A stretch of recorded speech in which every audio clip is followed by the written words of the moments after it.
வணக்கம் மக்களே. பிரண்டை தொகையில் செய்யலாம் வாங்க. உடஞ்ச எலும்பு கூட ஒட்ட வைக்குங்க. இந்த பிரண்டைக்கு அந்த தன்மை இருக்குது.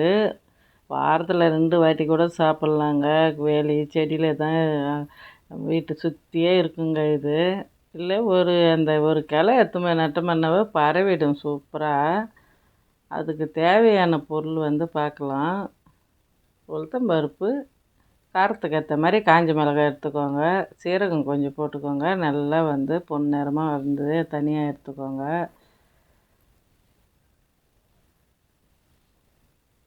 ஒரு பூண்டு எடுத்துக்கணுங்க. சின்ன வெங்காயம் ஒரு 10-15 சின்ன வெங்காயம் எடுத்துக்கினேன். நல்லா வதங்கினது ஒரே ஒரு தக்காளி.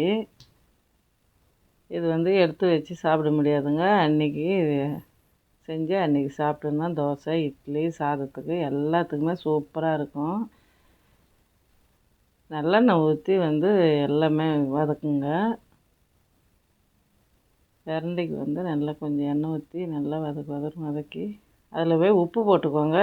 தேவையான அளவு புளி போட்டுக்கோங்க. ஒரு நெல்லிக்காய் சைஸ் புளி போட்டுக்கங்க. நல்லா வதங்கினதை ஆற விட்ருங்க. ஆற விட்டு கையில் அரைச்சா சூப்பராக இருக்குங்க. எனக்கு வேலை கொஞ்சம், அதனால் மிக்சியில் போட்டுக்கினேன். குறைன்னு அரைச்சி எடுத்துக்கோங்க.